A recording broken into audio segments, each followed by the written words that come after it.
Today on the Bonfire, we're giving away one of our new map folios, so stay tuned to the end of the episode to figure out how you can win one of these.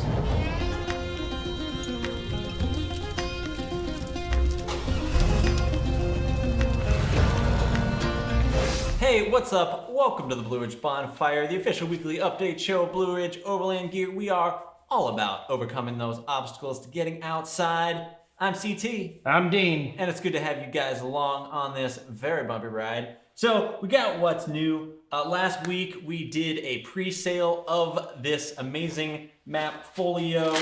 So many of you guys ordered them. It was off the chain. We sold a whole bunch. It was almost like the Cheez-It Carrier project. So it was amazing. Awesome response.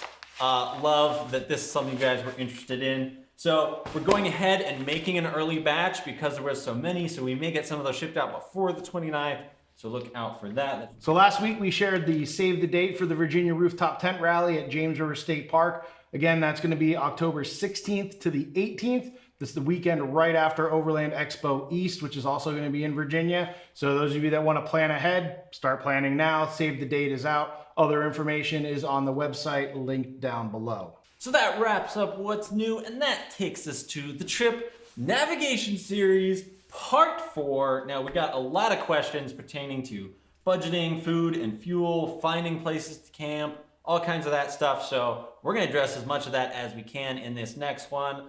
So ready in 3, 2, That wasn't ready.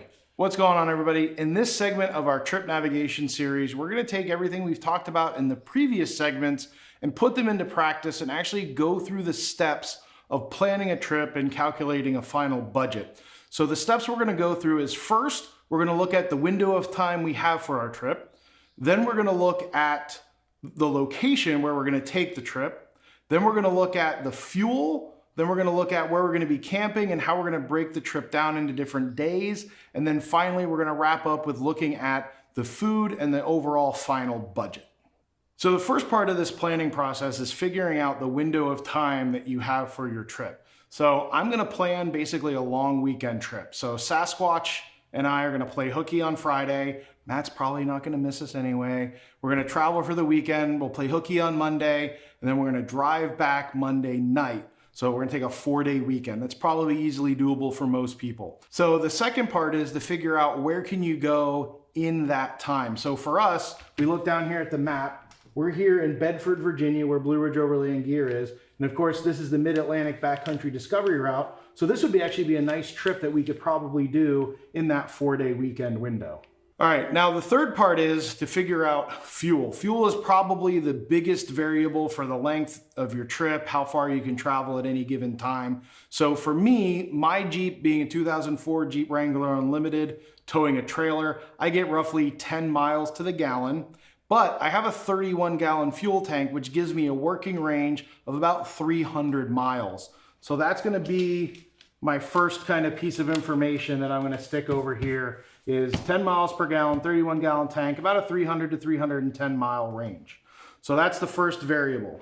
So the next thing is to calculate the overall mileage for the trip. So we're here in Bedford, Virginia. The BDR starts down here in Damascus. So by doing a little bit of research on Google Maps, I know that that's 158 miles. Now, if I look over here on the guide to the BDR GPS tracks, it's broken down by section and it actually gives you the number of miles per section.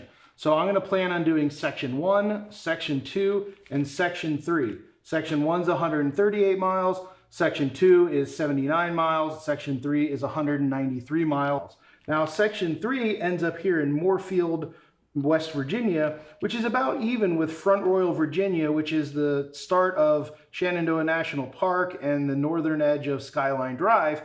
And for me, I think it'd be really cool if I went up the BDR, I could jump over to Front Royal and I could drive home via Skyline Drive and the Blue Ridge Parkway, which brings me back to Bedford. And again, doing a little bit of digging around on Google Maps, I know that that section from Moorefield to Bedford via Blue Ridge Parkway and Skyline Drive is going to be about 230 miles, which gives me a grand total of about 798 miles Now, the next piece that we want to do is we want to figure out how we're going to break the trip up into the number of days. So we got 4 days to work with. Now, me personally, I don't like to travel more than 100 to 150 miles per day when I'm doing an overland trip, because I like to stop and I like to hike, I like to explore, maybe check out a museum or something like that. So now we can start breaking this whole trip down into smaller chunks. So our trip is going to begin Friday morning here in Bedford. And we know this first leg from Bedford to Damascus is 158 miles, but that's going to be all highway driving. So realistically, that's only going to take us 2.5, 3 hours tops. So that's probably going to be our morning. So we'll get down here to Damascus around lunchtime. And then that gives us all of Friday afternoon to start on section 1. Now, the nice thing about the BDR maps is that they have the full route, but then they also have it broken down by section. So when we start looking here along the route, we actually see they have little tent icons for different campgrounds and stuff like that. One of the other resources that we can use along with this is the iOverlander app, which is also integrated with devices like the Garmin Overlander, which is a great way to find wild campsites. So if we think, hey, you know, Friday night's going to be a wild camp night, we'll just kind of mark that, and that'll put us somewhere here along the first section. All right, so Saturday morning we'll be starting here at our wild campsite about midway through section 1. And realistically, probably all day Saturday, we could do the rest of section 1 and all of section 2 since it's a short section. And that's going to bring us up here near Covington. And right near Covington is where Douthit State Park is. So that would be a really great location that we can camp at. And again, when we start looking at using devices in the next section, we'll be able to actually use the Garmin Overlander or some of our other apps like Gaia GPS to actually navigate to these locations and along the route. So we'll get in a little bit more detail on that later. Now, this is going to be our campsite Saturday night. So Sunday, we'll continue on and do the bulk of section 3, which is this long one. That brings us up here to Moorfield. And that's where we get up into the West Virginia and Seneca Rocks area. So that might be another good idea to, again, use the iOverlander app or the Garmin Overlander to find and navigate to a campsite. But we also have some other resources like the Monongahela map and the Purple Lizard maps that we talked about before that would be great for finding some things to do in this area. Now, Monday morning, we'll be starting here at Seneca, kind of near Moorfield, and then that's when we're just going to transition over to Front Royal, jump on Skyline Drive through Shenandoah National Park, then onto the Blue Ridge Parkway at Afton, come all the way down and finish at Bedford Monday night. All right, now that we have our trip broken down in the number of days, now we can figure out what our food budget is going to be. So we know it's going to be a 4-day trip, 3 meals a day, that's a total of 12 meals, but you can kind of figure going to eat breakfast Friday morning before you leave, so you don't have to worry about that. And you're probably going to eat dinner when you get home, so that takes out 2 meals. And then the decision is really up to you. Are you going to want to eat breakfast every morning in camp, eat lunch, pack it yourself, or do you want to stop somewhere and eat along the way? And then the same thing for dinner. Are you going to want to eat at camp, or do you want to stop somewhere along the way? Really, it's up to you. For me, I like to do a working budget of about $20 to $25 per day for food, which kind of puts me in the $100 to $150 range if I'm going to, you know, splurge, and Sasquatch and I are going to get a couple little adult brewskis for around the fire or something like that. So now that we kind of can figure that out, we can start looking at totaling up our full budget. So for food, $25 a day, we're looking again 100, 150 max. So now let's figure out fuel. So we know the total trip length is 798 miles. And again, previously we calculated out the fuel mileage. So I know I'm gonna need about 80 gallons worth of gas. And the resource I like to use is Gas Buddy, the gasbuddy.com app. And that's gonna give me that the average fuel costs in the area range from $1.73 to $1.85. So if I do a little bit of math, I calculate my total fuel budget is going to be about $147. So I can take that $147 of fuel plus about $100 to $125 for my food. And if I'm going to camp at some place like Douthit State Park and I got to pay a camping fee there, I can roughly estimate that the whole trip is probably going to cost me about $300 for the whole weekend. So that kind of wraps up the 5 steps to planning a trip. So in the next segment, what we're gonna do is we're gonna actually go out into the vehicle and get ready to go and show you how we use things like the Garmin Overlander, Gaia GPS, iOverlander, and those sorts of things to actually navigate. And let's stop talking about it and let's go do it. All right, Sasquatch, let's go. And we're back. Again, I wasn't ready. I know, all this time travel, like walking between terrestrial planes thing, you gotta have your gut tightened up or I was still you're gonna changing my get hoodie nauseous. and like moving the table. Like I just wasn't, okay. So that wraps up trip navigation, and that brings us to the weekly giveaway. Weekly giveaway. Weekly giveaway. What did we give away last week, Dean? Last week we gave away our space parts carrier, aka the Cube Caddy, and we did that by asking, what is your go-to Star Wars vehicle for your next overland adventure? And we got a lot of very interesting responses. Yes, we did. All right, so here's some of our favorites. Momvan.or said, definitely an AT-AT because ground clearance is life. I think that's like 100 feet. Yeah, it's a lot of ground clearance. At D Stansby said, my Star Wars overland vehicle would be the Rebel Alliance T-47, which is the airspeeder.